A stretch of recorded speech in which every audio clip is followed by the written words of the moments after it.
So I'm going to talk just a little bit about the role of the teacher in the Platonic and Aristotelian traditions, so very wide topic. But what I'm going to focus on is 5 different models of what a classroom teacher ought to be, based on 5 very different understandings of what knowledge is and how it's acquired. So I think this is kind of interesting because I've really pulled from all 5 of these models in my own pedagogy, even though each one of them in itself is very different and starts from very different starting presuppositions, even though they're all within the same tradition. So the first model I'm going to look at is the one that's illustrated on the board, this idea of the torch of knowledge. It's very popular. When I Googled torch of knowledge, I got all this great AI-generated clip art to decorate my title slide. But the idea is that the teacher has a lit torch, the student has an unlit torch, kind of wood or wax or something. And then so the teacher lights the student's torch, and then the student goes on and lights other people's torches like a big, giant Easter candle, and it's all beautiful and wonderful. Unfortunately, or did I go the wrong way? Am I good? There we are. Unfortunately, this is not the way that people in our tradition tend to think about knowledge. So Averroes says it is impossible that a student learn from a teacher in the way one fire generates another fire similar to it. And Aquinas says a learner is potentially a knower in an active sense, not in the purely passive way that something combustible is potentially fire. So what's the problem with this metaphor that's so popular today? It's all over the internet. Well, to see why, we have to go back to this very early dialogue, Plato's Meno, where Socrates is approached by a young man named Meno, who asks him whether virtue can be taught. Now, Meno is the son of a very noble family. Unfortunately, Meno falls in with these very bad teachers who tell him they can teach him how to be virtuous, and that winds up going very poorly, and he winds up betraying his city. So this is kind of a pressing issue for young Meno. And Socrates, at one point in the dialogue, suggests virtue can't be taught. And the reason is many virtuous parents have wicked children, even though they often tell their children what's good. So for that reason, virtue isn't the sort of thing that a parent can just transmit to their child by telling them the right thing to do. The torch might fail to light. But Socrates does suggest, however, that math is the sort of thing that can be taught. In this case, there's no transmission. So that's why Socrates thinks math is the sort of thing that can be taught. Instead, what you're doing in math is you're constructing a proof that's sort of giving order and organization to things that the students already know, so that they can see why the theorem you're trying to prove is true. So you aren't just pushing information into them, you're helping them organize things that they already hopefully know. So on this view of teaching is a matter of reminding students what they already know in some sense, either by kind of walking them through a demonstration, or even better, on Socrates' view, kind of asking them guiding questions so they can kind of go through the demonstration themselves. It's not the sort of thing that can be accomplished by a mere information transfer. So the next figure we're going to look at is Augustine, who's very curious about this idea about why a teacher can't just transmit information to a student. So Augustine asks why this can't be the case, and the answer he arrives at is that whatever a teacher transmits to a student, they're going to transmit through their 5 senses. But the only things that the teacher really transmits in a lesson through their 5 senses are the noises they're making, the gestures they're doing, whether they're pointing at something, or the drawings or scribbles they're doing on the board. So in all of that, what isn't transmitted is the meaning of what they say. The student somehow has to decode that. And the truth of what they say. So you may very much be convicted that you're telling the truth, but your knowledge, your conviction in the truth can't just be transmitted to the student through the air, right? The student has to think about it and decide that you're speaking the truth. But yet, despite all of these formidable problems, it does kind of seem like information can be transferred between teacher and student. And so Augustine says there are two reasons for that. The first is that the students are intelligent enough usually to grasp the meaning of what we say. So that kind of takes the load off of us to some degree. If I point at Ryan and say, there's a human being, Augustine says, well, there's nothing in my act of pointing that tells me that I'm actually pointing at Ryan, like I'm actually pointing at his shirt. So you might think that his shirt is a human being, but for some reason, none of you thought that that's what I meant. And it's not because I pointed in a special way, it's because all of you were intelligent enough to know what I was after, even though the act of pointing is ambiguous. So that kind of takes the pressure off of us. Sometimes we try to make ourselves absolutely perfectly crystal clear to ward off all misunderstandings, and then we just end up complicating things too much. Sometimes we just have to trust our students' intelligence. But Augustine also thinks that only Christ can really teach us whether the teacher's words are true. And that's because teachers are fallible human beings who are liable to error. And unlike Plato, Augustine doesn't think the students have all the answers within them either, so they can't just kind of consult themselves to see whether the teacher's telling the truth. They have to consult something that's infallibly true, that is ultimately true, and that Augustine thinks is Christ. So in Augustine's view, the teacher's job is to prompt the students. First off, to consult the intelligence in them to learn what the teacher means.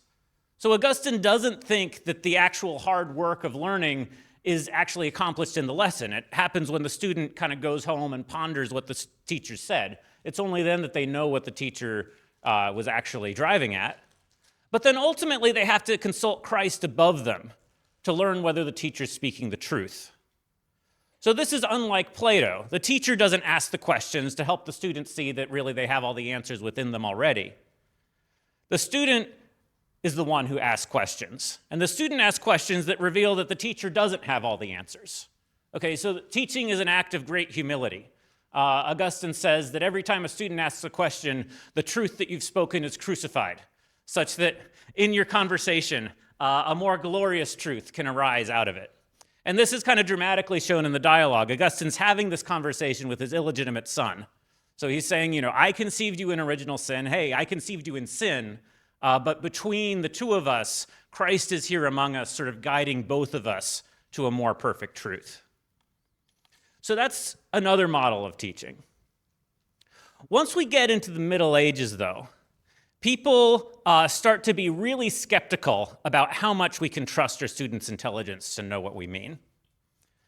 So the person who most develops this idea is Avicenna, who was an Arabic philosopher. So Avicenna says that human intelligence isn't enough even to grasp the meaning of what our teachers say. And that's because whenever we use terms like human being, those terms are filtered through the lens of our own particular experience. So if you grow up around one type of human being, you may very well have a very different idea of what a human being is from someone who had a very different upbringing and a very different background. So Avicenna thinks the way to remedy this is that the angel Gabriel has to teach us what the meanings of terms are. Avicenna also interprets the angel Gabriel as Aristotle's agent intellect, which is also known as the AI. And once you get to Albert the Great in the Latin West, the agent intellect really does seem to be just like AI.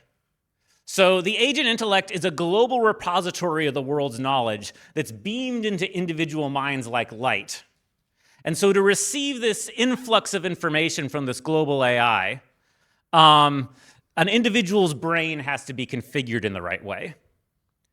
So on this view, it's kind of like a radical Augustinianism, right? We need something outside of us, not just to tell us whether our teacher's speaking the truth, but just to understand our teacher. So on this view, the teacher starts to look primarily like a facilitator. It's their job just to give the student's brain the right kind of conceptual resources and tools to access this global source of knowledge that's already out there, just streaming facts into them. So you might think of a teacher who says, well, all the information's there on the internet. All the knowledge in the world is there on the internet. I just need to teach my students to access it correctly. Or you might think of a catechist, maybe, who says that, well, it's not really my job to make the students love God or want to do the right thing. God's going to take care of that on his own. I'm not going to be able to do that. Really, it's my job just to kind of teach them how to read the catechism or, teach them to look things up in the Bible or teach them what the church teaches. So against this view, Thomas Aquinas has a lot of objections. And in a sense, he kind of wants to go back to Plato. But in a sense, I think Aquinas is going to give a much more robust role to the teacher than Plato is going to, even though Aquinas is going to argue that knowledge is something within us, not just something beamed into us. So against this idea of a global information stream that just kind of beams information into us, Aquinas uses his own, presumably his own experience as a classroom teacher. I think it's really neat the way he seems to just kind of work his own classroom experience into this argument. So he says, given the same materials and the same conceptual tools and the same lesson, some students are going to understand the lesson, some students aren't. It's clear that's coming from his own experience, right? And he uses this to make a kind of subtle metaphysical point. Knowledge just can't be the sort of thing that's beamed into everybody, right? If knowledge were just out there and it's just ready for us to access with the right kind of tools, then once you give the students the tools, they should all get it. But instead, you tell your students how to use the phone. Some kids are going to look at that and process it intelligently. Others aren't. And it's the intelligence that we're really trying to form, not just their ability to access what's out there. So Aquinas instead thinks that knowledge occurs through the development of the student's innate God-given ability to find the truth. So unlike Plato, this is an innate ability. It's not innate knowledge. The student doesn't have all the answers inside themselves, but they have this ability to come to the truth. Like Augustine, Avicenna, and Albert, this ability is given by God, but it's given by birth, and it's given to different people in different degrees. So some people are going to be better at it than others, so we have to help each other. But it's not beamed into us, and we have to develop it. So there, in a sense, Aquinas is going to give a very active role to the teacher. It's the teacher's job to help the student develop these innate abilities they have. But on Aquinas' view, teachers don't just transmit information to their students because they're developing this ability. They can't just kind of push things into their students. They don't just facilitate the transmission of information from some outside source, whether that's God or the internet. And they don't just remind us of what we already know, because we don't already know things. Instead, Aquinas thinks they're kind of like doctors. So a doctor doesn't just inject you with health, right? And the doctor doesn't tell you you're already healthy. The doctor gives you medicine. And medicine is a kind of tool your body can use to strengthen its own powers of self-maintenance and self-regulation.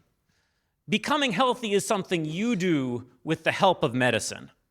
And the doctor really has to know your body well and know your diseases well to be able to give you the right kind of medicine in the right kind of circumstance, even though it's you who are kind of healing yourself, even though it's the patient that's healing themselves in a way.